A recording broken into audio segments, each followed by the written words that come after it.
जय हिंद दोस्तों, मैं अभिलाष सिंह आपका स्वागत करता हूं आपके अपने YouTube चैनल स्टडी विद विनय पे।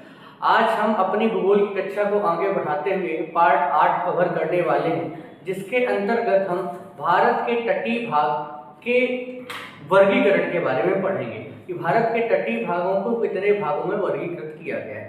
ठीक, तो आप एक चीज समझिएगा, इस टॉपिक को स्टार्ट करने से पहले कल के विषय पर हम आते हैं। कल मैंने बताया था कि भारत के मुख्य भूमि के तटीय भाग की लंबाई कितनी है, 6100 किलोमीटर। भारत के मुख्य भूमि के तटीय भाग की लंबाई कितनी है, 6100 किलोमीटर। अर्थात मुख्य भूमि का मतलब किससे है, प्रायद्वीपीय भारत से। प्रायद्वीपीय भारत से मुख्य भूमि किसे कहते हैं, प्रायद्वीपीय भारत से। कल के टॉपिक हमने ये चीज अच्छे से डिस्कस की थी। ये जो क्षेत्र कहलाता है भारत का दक्षिणी हिस्सा, उसे हम क्या कहते हैं, प्रायद्वीपीय भारत, क्योंकि यह तीनों तरफ से जलीय क्षेत्रों से घिरा हुआ है।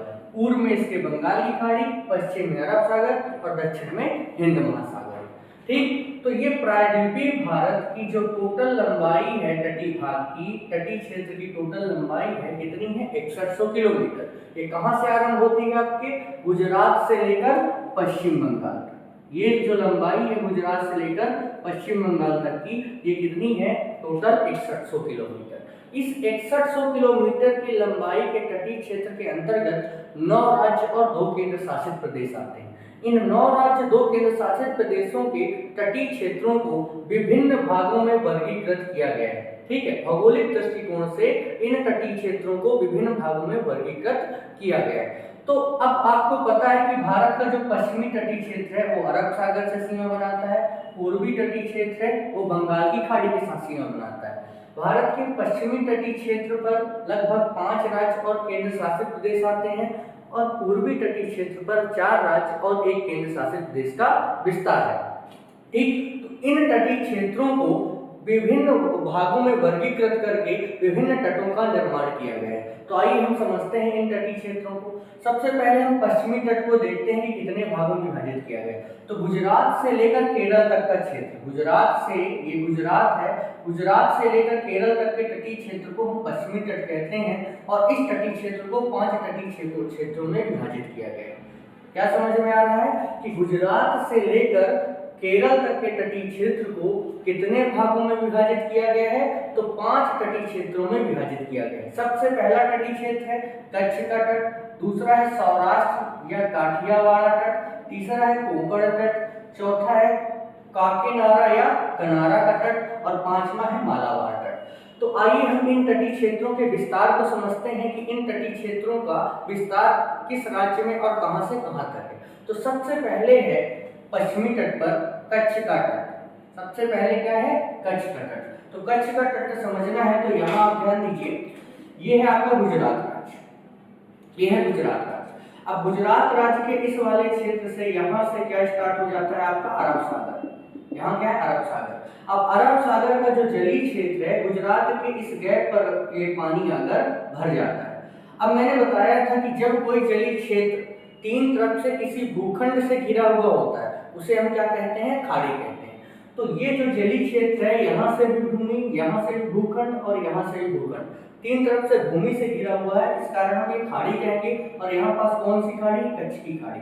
तो कच्छ की खाड़ी की सीमा किससे लगती है, गुजरात के इस वाले पोर्शन से लगती है। तो गुजरात के ये यहाँ से लेकर ये पूरा का पूरा यहाँ तक का जो एक तट है, इस तट को हम किस नाम से जानते हैं, कच्छ के तट के नाम से जानते हैं।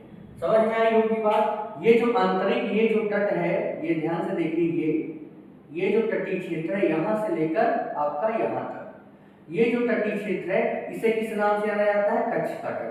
तो कच्छ की खाड़ी पर कौन सा तट है, कच्छ का तट, और राज्य कौन सा है, गुजरात। तो ये है पश्चिमी तट का प्रथम तट। अब दूसरे तट पर आते हैं। जब गुजरात का नीचे वाला पोर्शन, अगर गुजरात के नीचे वाले पोर्शन के अंतर्गत आप आते हैं, तो ये वाला जो हिस्सा है यहाँ से लेकर यहाँ तक, मतलब गुजरात का जो दक्षिणी वाला पोर्शन है यहाँ से लेकर आपके यहाँ तक, इस वाले क्षेत्र को हम किस नाम से जानते हैं, सौराष्ट्र या काठियावाड़। सौराष्ट्र या काठियावाड़ तट। तो गुजरात में दो तटीय क्षेत्रों का विस्तार है। पहला तटीय क्षेत्र है कच्छ का तट और दूसरे तटीय क्षेत्र को हम सौराष्ट्र या काठियावाड़ तट के नाम से जानते हैं। बीच वाले जो जलीय क्षेत्र है उसे कच्छ का तट कहते हैं। गुजरात का जो दक्षिणी वाला क्षेत्र है उसे सौराष्ट्र या काठियावाड़ तट कहते हैं। कभी पूछा जाए काठियावाड़ तट या सौराष्ट्र तट का विस्तार कहाँ है, तो आपके गुजरात के दक्षिणी सिरे पर, दक्षिणी क्षेत्र पर। और कच्छ का तट कहाँ विस्तृत है, कच्छ की खाड़ी वाले क्षेत्र पर। तो यहाँ तक आप समझ गए होंगे। फिर आपके गुजरात से लेकर गोवा तक, गुजरात से लेकर गुजरात की समाप्ति यानी सॉरी महाराष्ट्र से लेकर, यहाँ पास से क्या स्टार्ट होता है, महाराष्ट्र। ये क्या है, महाराष्ट्र। महाराष्ट्र से लेकर गोवा तक, महाराष्ट्र से लेकर गोवा तक का जो तटीय क्षेत्र है उसे हम कोंकण तट के नाम से जानते हैं। कहां से कहां तक, महाराष्ट्र से लेकर गोवा तक के तटीय क्षेत्र को कोंकण तट के नाम से जाना जाता है, जो पश्चिमी तटीय क्षेत्र का तीसरा तटीय क्षेत्र है। ठीक, ऊपर है कच्छ का तट, फिर उसके नीचे है सौराष्ट्र या काठियावाड़ तट, और फिर महाराष्ट्र से लेकर गोवा तक का जो तटीय क्षेत्र है, मतलब ये वाला पोर्शन, इसे हम किस नाम से जानते हैं, इसे हम कोंकण तट कहते हैं। इसे किस तट के नाम से जाना जाता है, कोंकण तट के नाम से जाना जाता है। फिर जैसे ही आपका गोवा समाप्त होता है, गोवा के नीचे है आपका ये क्या, कर्नाटक। तो कर्नाटक से लेकर पूरा का पूरा जो कर्नाटक वाला जो तटीय क्षेत्र है, पूरा कर्नाटक का जो ये तटीय क्षेत्र है, तो कर्नाटक के तटीय क्षेत्र को काकीनाडा तट या इसी को कनारा तट के नाम से जाना जाता है। ठीक, तो अब चौथा तट हमारा क्या हो गया, पश्चिमी तट का काकीनाडा या कनारा तट। तो कर्नाटक के जो तटीय क्षेत्र है ये वाला पोर्शन, इस कर्नाटक के तटीय क्षेत्र को काकीनाडा या कनारा तट के नाम से जाना जाता है। और लास्ट है जो केरल तट है, ये वाला पोर्शन, इसे हम केरल का तटीय क्षेत्र कहते हैं, क्योंकि केरल राज्य से जुड़ा हुआ तटीय क्षेत्र है। और केरल तटीय क्षेत्र को किस नाम से जाना जाता है, मालाबार तट के नाम से जाना जाता है। तो कभी पूछा जाए कि किस तटीय क्षेत्र को मालाबार तट कहा जाता है, तो केरल तटीय क्षेत्र को मालाबार तट कहते हैं, कर्नाटक तटीय क्षेत्र को काकीनाडा या कानारा का तट कहते हैं, गोवा से लेकर महाराष्ट्र तक के तटीय क्षेत्र को क्या कहते हैं आप, कोंकण तट कहते हैं, और गुजरात के दक्षिणी वाले तटीय क्षेत्र को सौराष्ट्र या काठियावाड़ तट कहते हैं। और यहाँ पास का जो पोर्शन है कच्छ की खाड़ी वाला, इसे हम कहते हैं कच्छ का तट। तो पश्चिमी तटीय क्षेत्र को कितने तटों पर विभाजित किया गया है, 5 तटीय क्षेत्र। सबसे पहला है कच्छ का तट, दूसरा है सौराष्ट्र या काठियावाड़ तट, तीसरा है कोंकण तट, और चौथा है काकीनाडा या कनारा का तट, और पांचवा है मालाबार तट। तो आप जाहिर सी बात है पश्चिमी तटीय क्षेत्र को अच्छे से समझ गए होंगे कि कहां से कहां तक कौन सा तटीय क्षेत्र का विस्तार है। अब आप आइए हम समझते हैं पूर्वी तटीय क्षेत्र को। पूर्वी तटीय क्षेत्र को कितने भागों में विभाजित किया गया है और कहां इनका विस्तार है। तो ये जो पूर्वी तटीय क्षेत्र है ये किससे जुड़ा हुआ है, आपके बंगाल की खाड़ी से। इसकी सीमा किससे लगती है, बंगाल की खाड़ी के जलीय क्षेत्र से। ठीक, अब बंगाल की खाड़ी के जलीय क्षेत्र से इस तटीय भाग की सीमा लगती है। तो इस पूर्वी तटीय क्षेत्र को 4 भागों में वर्गीकृत किया गया है। पूर्वी तटीय क्षेत्र को मुख्यतः कितने भागों में बांटा गया है, 4 भाग। तो 4 भाग में सबसे पहला पार्ट है आपका पश्चिम बंगाल का तट। ये जो तटीय क्षेत्र है इसे हम क्या कहते हैं, पश्चिम बंगाल का तट। तो पश्चिम बंगाल के तट को किस नाम से जाना जाता है, परीक्षाओं में किस नाम से इसे पूछा जा सकता है, तो इसे बंगा का तट कहा जाता है। पश्चिम बंगाल का जो तट है, ये जो हिस्सा है, इसे हम किस नाम से जानते हैं, बंगा तट के नाम से जानते हैं। तो पूर्वी तट का सबसे पहला तटीय भाग कौन सा है, बंगा का तट, जो कहाँ स्थित है, पश्चिम बंगाल के तटीय क्षेत्र में स्थित है। फिर है उड़ीसा का तट, यहाँ पास से स्टार्ट हो जाता है उड़ीसा और यहाँ जाके खत्म होता है। तो उड़ीसा का जो तटीय भाग है उसे हम क्या कहते हैं, उत्कल का तट कहते हैं। उत्कल का तट कहाँ है, आपके उड़ीसा वाले क्षेत्र पर। ये उड़ीसा का जो तटीय क्षेत्र है इसे हम क्या कहते हैं, उत्कल का तट कहते हैं। पश्चिम बंगाल के तटीय क्षेत्र को बंगा का तट, उड़ीसा के तटीय क्षेत्र को उत्कल का तट, उत्कल का तट कहते हैं। अब उड़ीसा के नीचे क्या विस्तृत है आपका, आंध्र प्रदेश। उड़ीसा के नीचे विस्तृत राज्य कौन सा है, आंध्र प्रदेश। तो आंध्र प्रदेश का जो ये तटीय क्षेत्र है, आंध्र प्रदेश का जो ये तटीय क्षेत्र है, इसे उत्तरी सरकार तट के नाम से जाना जाता है।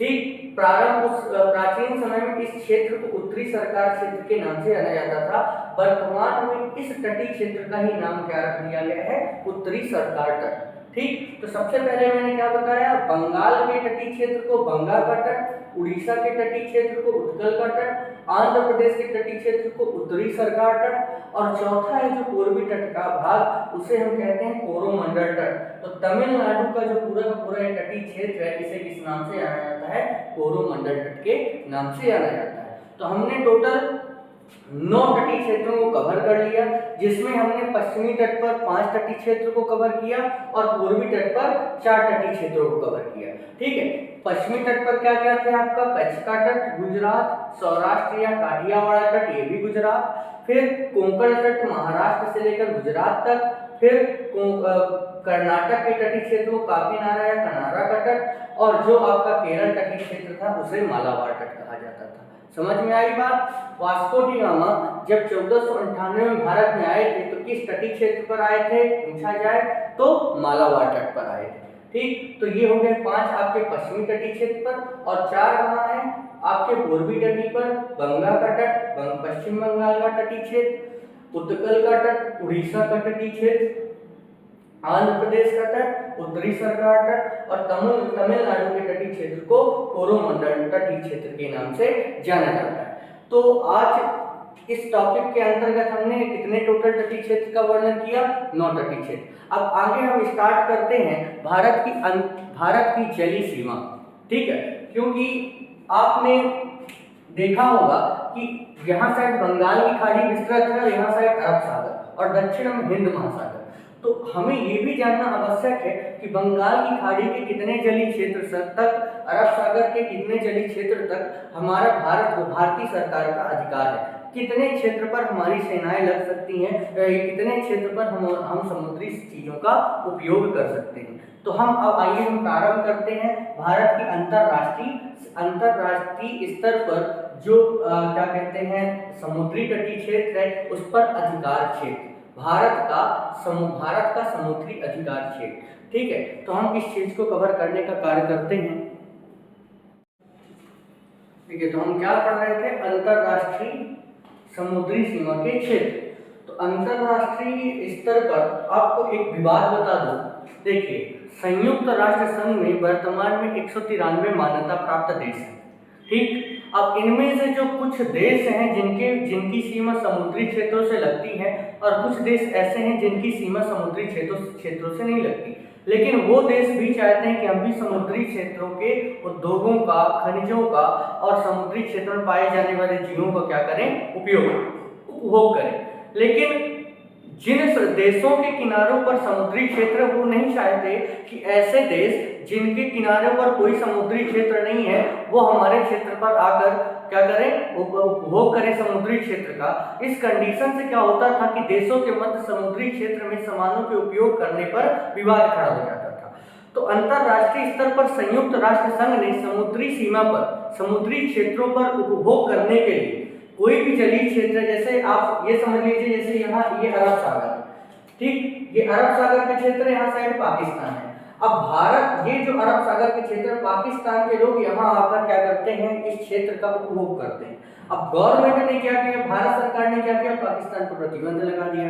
अब भारत रोक रहा है तो पाकिस्तान और भारत के मध्य युद्ध की स्थिति उत्पन्न हो रही है, दोनों देशों के मध्य विवाद हो रहा है। तो ऐसे दुनिया के बहुत सारे देशों के मध्य आपस में समुद्री क्षेत्रों पर उपभोग को लेकर क्या उत्पन्न हो गया था, विवाद हो गया था।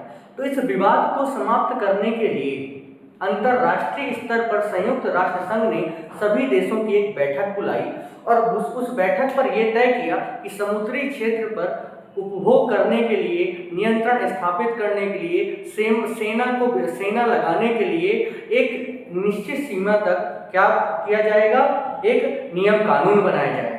एक निश्चित सीमा तक अलग अलग क्षेत्रों का बंटवारा किया जाएगा जिसपे विभिन्न देश अपने क्षेत्र पर अधिकार करेंगे और उस सीमा के बाहर नहीं जा सकेंगे। तो उस चीज को हम समझते हैं अंतरराष्ट्रीय संगठन, जिसे आप कहते हैं संयुक्त राष्ट्र संघ। संयुक्त राष्ट्र संघ ने 1920 में अनक्लोज का गठन किया। इसका गठन किया, अनक्लोज का गठन किया। याद रखिएगा अनक्लोज की स्थापना कब की गई थी, तो वर्ष 1982 में।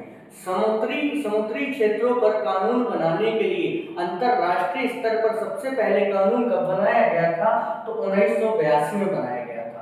उस कानून को किस नाम से जाना गया था? अनक्लोज। इसका अगर फुल फॉर्म देखते हैं तो अनक्लोज का फुल फॉर्म होता है United Nation Convention the law of sea. United Nation Convention the law of sea को इसको हिंदी में कहते हैं संयुक्त राष्ट्र समुद्री कानून। संयुक्त राष्ट्र समुद्री कानून मतलब संयुक्त राष्ट्र का समुद्री कानून। तो समुद्री क्षेत्र पर नियंत्रण स्थापित करने के लिए देशों के मध्य विवाद, सबसे पहला उद्देश्य था विभिन्न देशों के मध्य क्या करना? विवादों का निपटारा करना। आपको पता होगा कि संयुक्त राष्ट्र संघ की स्थापना सिर्फ किस लिए की गई है? अंतरराष्ट्रीय स्तर पर शांति स्थापित करने के लिए। तो संयुक्त राष्ट्र कभी नहीं चाहेगा कि विभिन्न देश आपस में सिर्फ समुद्री क्षेत्रों के लिए लड़ाई लड़ें। उसके लिए संयुक्त राष्ट्र ने सभी देशों को बुलाकर एक बैठक लगाई और उस बैठक के माध्यम से एक कानून बना दिया जिसका नाम था अनक्लोज। अनक्लोज क्या है तो पूछा जाए, अनक्लोज क्या है? समुद्री कानून, अंतरराष्ट्रीय स्तर पर समुद्री कानून, जिसकी स्थापना कब हुई थी? 1982 में।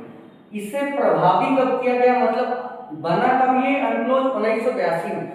लेकिन इसको अंतरराष्ट्रीय स्तर पर ताकतवर और प्रभावी कब बनाया गया था? तो 1994 में। 16 नवंबर एग्जैक्ट डेट है, 16 नवंबर 1994 को इसको पूर्ण रूप से लागू कर दिया गया था। बना कब? 1982 और पूर्ण रूप से लागू कब किया गया था अनक्लोज को? 16 नवंबर 1994। इसका फुल फॉर्म क्या है? United Nation Convention the law of sea. ठीक, इसे हिंदी में कहते हैं अंतरराष्ट्रीय स्तर पर संयुक्त राष्ट्र का समुद्री कानून। ठीक है, संयुक्त राष्ट्र का समुद्री कानून। तो समुद्री क्षेत्र पर भी एक नियम बनाया गया। अब इस पे क्या बोला गया? सबसे पहली लाइन इस पे ये बोली गई कि ऐसे देश जिनकी तटीय सीमा किसी सागर या महासागर से लगती है, तो उस तटीय सीमा को बराबर करने के लिए, खड्डे वाले क्षेत्रों को बराबर करने के लिए आधार रेखा खींचेंगे। फिर आधार रेखा से 12 नॉटिकल मील तक, 12 नॉटिकल मील से 24 नॉटिकल मील तक, 24 नॉटिकल मील से 200 नॉटिकल मील तक एक सीमा निर्धारित की जाएगी जो विभिन्न चीजों के उपभोग के लिए जिम्मेदार होगी। तो इस विषय को इस कानून को हम भारत देश के माध्यम से समझते हैं। आपको पता है कि भारत के पश्चिमी तट पर क्या है? अरब सागर का विस्तार है और भारत के पूर्वी तट पर बंगाल की खाड़ी का विस्तार है। तो अब दक्षिणी क्षेत्र पर हिंद महासागर का विस्तार है। तो अब तीन जलीय क्षेत्र भारत के साथ सीमा निर्धारित करते हैं। तो भारत को इन जलीय क्षेत्रों पर कोई ना कोई अधिकार तो मिला होगा। तो आइए समझते हैं हम इस चीज को।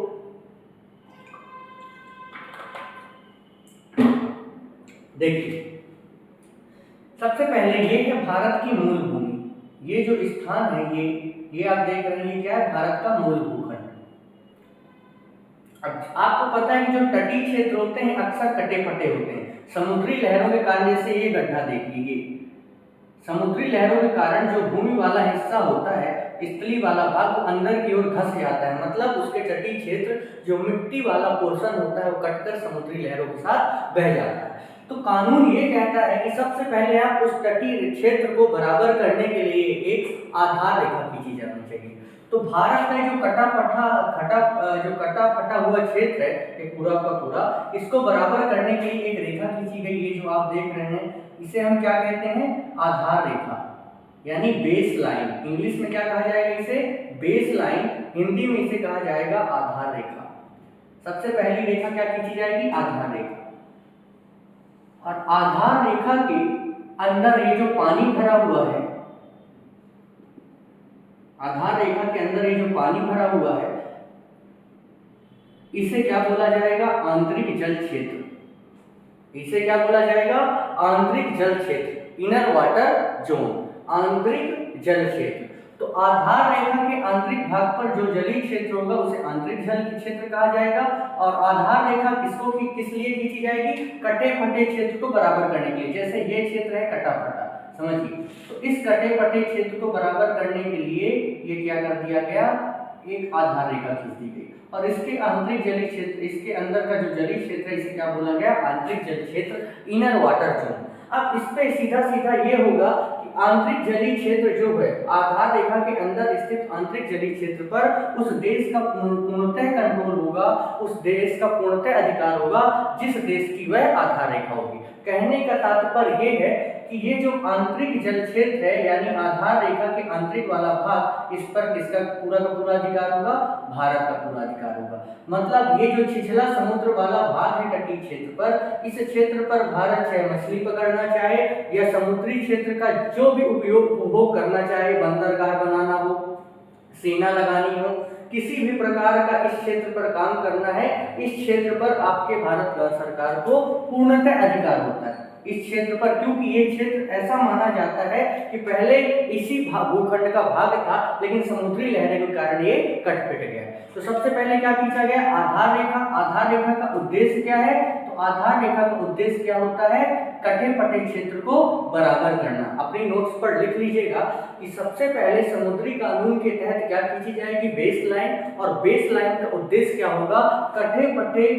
कटे फटे भाग को बराबर करना, भूमि के कटे फटे भाग को बराबर करना, पहला उद्देश्य।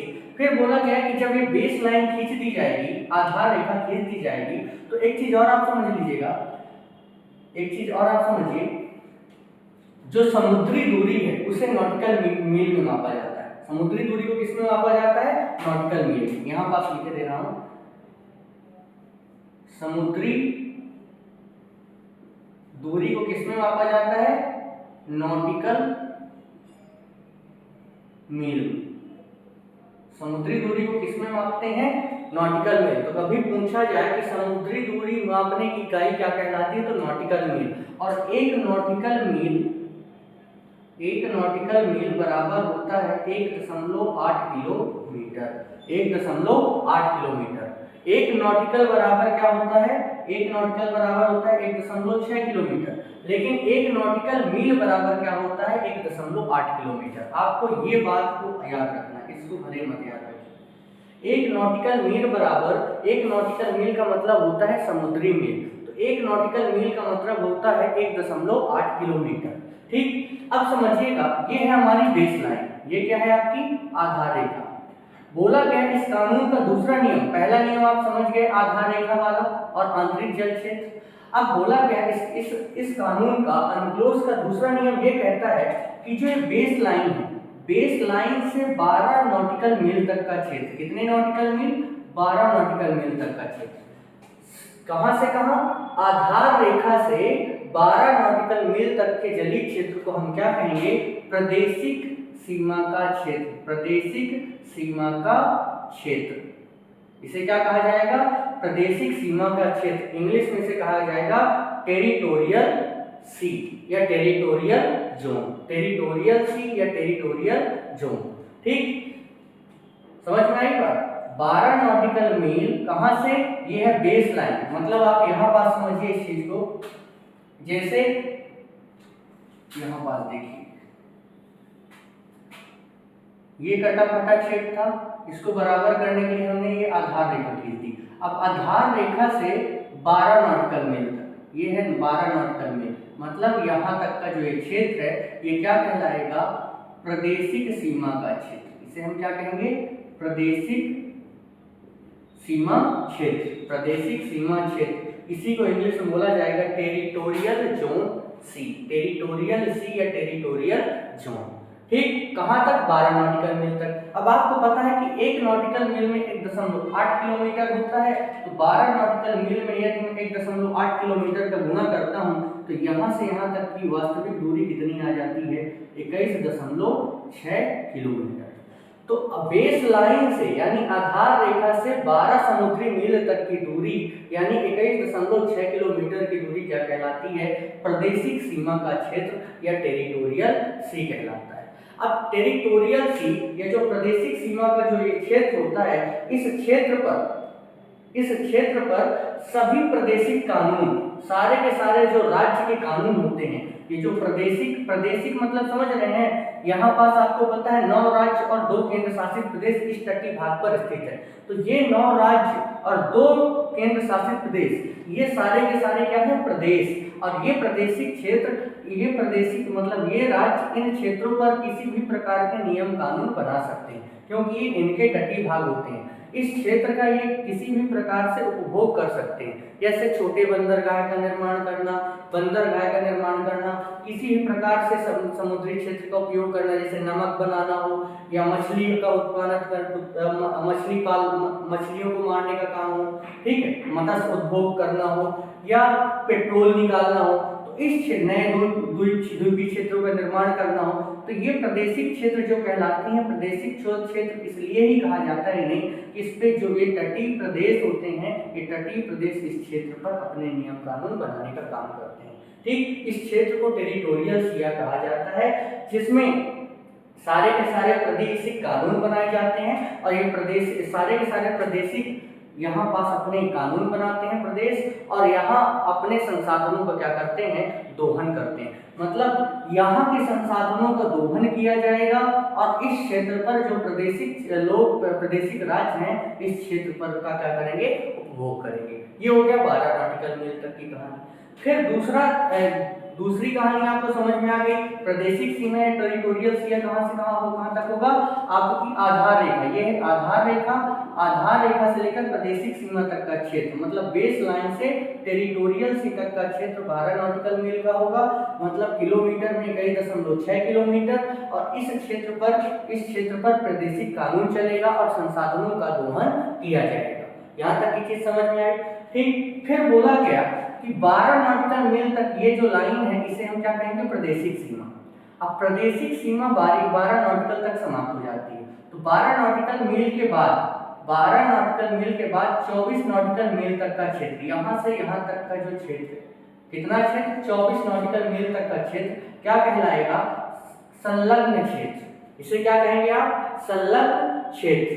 इसे क्या बोला जाएगा, संलग्न क्षेत्र। इंग्लिश में इस क्षेत्र को कहा जाता है कॉन्टिग्युअस जोन, कॉन्टिग्युअस जोन। ठीक, तो 24 नॉटिकल मील प्रादेशिक सीमा से, कहां से, यह प्रादेशिक सीमा, तो प्रादेशिक सीमा से लेकर 24 नॉटिकल मील तक का जो क्षेत्र है, जो समुद्री क्षेत्र है, उसे हम क्या कहेंगे, कॉन्टिग्युअस जोन, और किलोमीटर में इसकी दूरी कितनी होगी, 43.2 किलोमीटर। तो सबसे पहले मैंने क्या बताया, कटे फटे क्षेत्रों को बराबर करने के लिए आधार रेखा खींची गई, जिसके अंदर का क्षेत्र आंतरिक जल क्षेत्र, उस पर संपूर्ण अधिकार।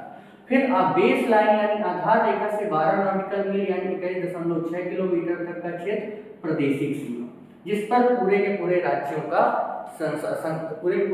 के संसाधनों का उपयोग, संसाधनों का दोहन और क्षेत्र का उपभोग। समझ में आई बात। फिर 12 नॉटिकल के बाद 24 नॉटिकल मील तक का क्षेत्र क्या कहलाएगा, संलग्न क्षेत्र, जिसे इंग्लिश में बोला जाएगा कॉन्टिग्युअस जोन। टोटल दूरी इसकी देखी जाए तो 24 नॉटिकल मील है, किलोमीटर पे 43.2 किलोमीटर का क्षेत्र है। ठीक, और इस क्षेत्र को संलग्न क्षेत्र के नाम से जाना जाएगा। और ये दोनों तरफ की बात कर रहा हूँ, ये आपके अरब सागर में भी, बंगाल की खाड़ी में भी, और यही चीज लागू होता है आपके नीचे, यही चीज आपके लागू होता है नीचे, यही चीज लागू होता है आपके यहाँ साइड, वहां साइड भी 12-24, यहाँ साइड भी 12-24 और आधार रेखा। अब तीसरा जो क्षेत्र है उसे हम क्या कहते हैं, संलग्न क्षेत्र। तीसरा जो नियम है संलग्न क्षेत्र का है। अब संलग्न क्षेत्र में क्या होता है, सीमा शुल्क। इस क्षेत्र पे सबसे पहली चीज आप समझिए, सीमा शुल्क यानी टैक्स वसूलने का काम कहाँ किया जाता है, इसी क्षेत्र पर किया जाता है। गलती से किसी भी देश की जहाज यदि इस क्षेत्र पर आ गई बिना परमिशन की, तो इस क्षेत्र पे उसे मान लीजिए पाकिस्तान या अन्य किसी भी देश पे हम मछली मारना है या इस क्षेत्र के किसी भी चीज का उपभोग करना है, उसके लिए उसे इस सीमा का क्या देना पड़ेगा, प्रादेशिक सीमा का संलग्न क्षेत्र का टैक्स देना पड़ेगा। और भारत सरकार यहाँ क्या ले सकती है, टैक्स ले सकती है। कानून पर्यावरण की, यहाँ इस क्षेत्र पर पर्यावरण की की जा सकती है, सुरक्षा की जा सकती है, सीमा शुल्क वसूला जा सकता है, और विभिन्न संसाधनों का इस क्षेत्र से क्या किया जा सकता है, उपभोग किया जा सकता है। ठीक है, और शक्ति संबंधित मतलब सेना होना, आप अपनी कहाँ लगा सकते हैं, इस क्षेत्र पर अपनी सेना भी लगा सकते हैं। ठीक है, अपनी पनडुब्बियां, बड़ी बड़ी जहाजों का प्रयोग आप यहाँ कर सकते हैं, टैक्स वसूल सकते हैं इस क्षेत्र पर। ठीक है, और इस क्षेत्र के विभिन्न संसाधनों का उपयोग डायरेक्ट गवर्नमेंट के द्वारा किया जा सकता है। यहाँ प्रदेशों के द्वारा, यहाँ गवर्नमेंट के द्वारा किया जा सकता है। ठीक, ये किसका मानना है? आपके अनक्लोज का मानना है। फिर तो आपसे एक प्रश्न पूछा जाए कि किस समुद्री क्षेत्र तक सीमा शुल्क वसूला जाता है? तो 24 नॉटिकल मील तक। पर्यावरण को सुरक्षित रखने का काम किस क्षेत्र तक किया जा सकता है? तो आपके इसी क्षेत्र तक किया जा सकता है। द्वीपीय क्षेत्रों का निर्माण कर उससे उपभोग किस क्षेत्र में किया जा सकता है? तो द्वीपीय क्षेत्र का निर्माण कर उससे उपभोग करने का काम कहाँ किया जा सकता है? आपके संलग्न क्षेत्र में किया जा सकता है। तो यहाँ तक की चीजें समझ में आ गई आपको। सीमा शुल्क वसूलना हो, सेना के द्वारा कोई कार्य करना हो, द्वीपीय क्षेत्र का निर्माण करना हो, ठीक है, और पर्यावरण संसाधनों को सुरक्षित रखना हो, तो वो सारे कार्य आपके संलग्न क्षेत्र पर डायरेक्ट गवर्नमेंट के द्वारा किए जा सकते हैं। और ये दूरी कितनी होती है? 24 नॉटिकल मील तक। ठीक, अब इसके बाद क्या होता है? 24 नॉटिकल मील जब समाप्त होता है, मतलब संलग्न क्षेत्र समाप्त होता है, तो उसके बाद चालू होता है अनन्य आर्थिक क्षेत्र। 24 नॉटिकल मील के बाद, मतलब संलग्न क्षेत्र से लेकर 200 नॉटिकल मील तक का क्षेत्र, संलग्न क्षेत्र से लेकर 200 नॉटिकल मील का क्षेत्र, जिसकी टोटल लंबाई कितनी हो, दूरी कितनी होगी? 360 किलोमीटर। संलग्न क्षेत्र से लेकर 200 नॉटिकल मील तक का क्षेत्र यानी 360 किलोमीटर का क्षेत्र को हम क्या कहेंगे? अनन्य आर्थिक क्षेत्र कहेंगे। इंग्लिश में इसे कहा जाता है एक्सक्लूसिव इकोनॉमिक जोन। सारी की सारी जो अर्थव्यवस्था समुद्री क्षेत्र पर आर्थिक रूप से जो सारे काम किए जाते हैं, मतलब आर्थिक का मतलब क्या है? जिन कार्य को करने से हमें क्या मिले? ज्यादा से ज्यादा धन मिले। तो समुद्री क्षेत्र से जो भी लाभ युक्त जो भी चीजें मिलती हैं, जैसे मछली मारना है डायरेक्टली तौर पर, तो इस क्षेत्र का हम उपयोग कर सकते हैं। इसका नाम है इंग्लिश में एक्सक्लूसिव इकोनॉमिक जोन। इसे शॉर्ट फॉर्म में EEZ भी कहा जाता है। शॉर्ट फॉर्म में EEZ भी कहा जाता है। हिंदी में इसे अनंत आर्थिक क्षेत्र भी कहते हैं। ठीक है, अब इस क्षेत्र में क्या होता है? अनंत आर्थिक क्षेत्र पर सारे के सारे समुद्री संसाधनों का उपभोग कहां से किया जा सकता है? पूर्णतः समुद्री संसाधनों का उपभोग आपके अनंत आर्थिक क्षेत्र से किया जा सकता है। ठीक, और नए द्वीप का निर्माण कर विभिन्न उद्योगों को बढ़ावा इसी क्षेत्र से दिया जा सकता है। ठीक, जैसे मान लीजिए किसी भी क्षेत्र से यहाँ पास पेट्रोलियम मिल गया, तो यहाँ से पेट्रोलियम निकालने का कार्य भी किया जा सकता है। वो कौन कर सकता है? गवर्नमेंट कर सकता है। ठीक, और क्या क्या कार्य किए जा सकते हैं मैं कल के वीडियो में बता दूंगा कि 12 नॉटिकल तक सरकार क्या क्या कर सकती है, 24 नॉटिकल मील तक गवर्नमेंट क्या कर सकती है, और 24 नॉटिकल के बाद 200 नॉटिकल मील तक क्या क्या कर सकती है। आज हमें सिर्फ अनक्लोज के कानून को समझना है कि ये कानून किस नियम पर काम किया। सबसे पहले कटे फटे क्षेत्रों को बराबर किया, सबसे पहले कटे फटे क्षेत्रों को बराबर किया गया, और उसको बराबर करने के लिए आधार रेखा खींची गई। फिर आधार रेखा के अंदर का जलीय क्षेत्र आंतरिक जल क्षेत्र कहलाया। ठीक, इनर वाटर जोन। फिर उसके बाद 12 नॉटिकल मील तक के क्षेत्र को प्रादेशिक सीमा का क्षेत्र या टेरिटोरियल सीमा कहा गया। ठीक, फिर 12 नॉटिकल से लेकर 24 नॉटिकल मील तक के क्षेत्र को संलग्न क्षेत्र कहा गया, जिसे कॉन्टिग्युअस जोन कहते हैं। टोटल इसकी दूरी कितनी हो जाती है? 43.2 किलोमीटर।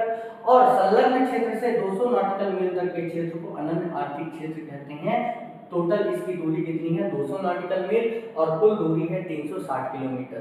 एक्सक्लूसिव इकोनॉमिक जोन, इसे शॉर्ट फॉर्म में EEZ के नाम से जानते हैं। तो इस आधार पर अनक्लोज ने 1982 पर कानून बनाया गया अंतरराष्ट्रीय स्तर पर, और ये कानून United Nation Convention the law of sea 1994 को प्रभावी हुआ। और इस आधार पर जिस प्रकार भारत को विभिन्न क्षेत्रों पर अलग अलग कार्यों के लिए अधिकार दिए गए हैं, उसी प्रकार दुनिया के सभी देशों को इसी आधार पर 12 नॉटिकल, 24 नॉटिकल और 200 नॉटिकल मील तक के क्षेत्र पर सभी को अधिकार दिया गया है। इससे क्या होता है कि अंतरराष्ट्रीय स्तर पर विभिन्न देशों के मध्य जो विवाद की स्थिति है उत्पन्न होती है, उस विवाद की स्थिति को समाप्त किया जा सकता है। ठीक है, और हर देश अपने अपने समुद्री क्षेत्र का आसानी से उपभोग करते हैं और नियम के अनुसार चलते हैं। आज की वीडियो में यहीं तक रखता हूं। आज की वीडियो में हमने क्या क्या समझा? भारत के तटीय क्षेत्रों को समझा कि कितने भागों में तटीय क्षेत्रों को वर्गीकृत किया गया है, और दूसरे पार्ट पर दूसरी चीज हम क्या समझे आज? अनक्लोज क्या है, और अनक्लोज का संबंध किस कानून से है, फिर समुद्री कानून कैसे कार्य करता है, कितने कितने नॉटिकल मील तक कौन कौन सा क्षेत्र कहलाता है। अब एक चीज बच जाती है कि किन किन नॉटिकल मील में किन किन चीज़ों का सरकार के द्वारा उपयोग किया जा सकता है तो मैं कल की वीडियो में कवर कर दूंगा। आज की वीडियो में यही समाप्त करता हूं। यदि आप लोगों को वीडियो अच्छा लगे तो प्लीज़ लाइक करें, सब्सक्राइब करें और शेयर करना बिल्कुल ना भूलें। देखिए, ज़्यादा से ज़्यादा आप लाइक और सब्सक्राइब करिए, ज़्यादा से ज़्यादा आप शेयर करेंगे तो हमारा मोटिवेशन बढ़ेगा और इसी प्रकार हम लगातार अच्छे से अच्छा कंटेंट लाकर आपके सामने प्रस्तुत करेंगे। ठीक है, और ऐसा कंटेंट मेरा मानना है कि देते सभी लोग हैं, लेकिन एकदम डीप में कंसेप्ट के साथ देना एक अलग ही बात होती है। तो आप चाहते हैं कि ये कंटेंट और ये सीरीज लगातार चलती रहे तो आप हमारा सहयोग करिए और ज़्यादा से ज़्यादा चैनल को सब्सक्राइब करने का प्रयास करिए। जी धन्यवाद।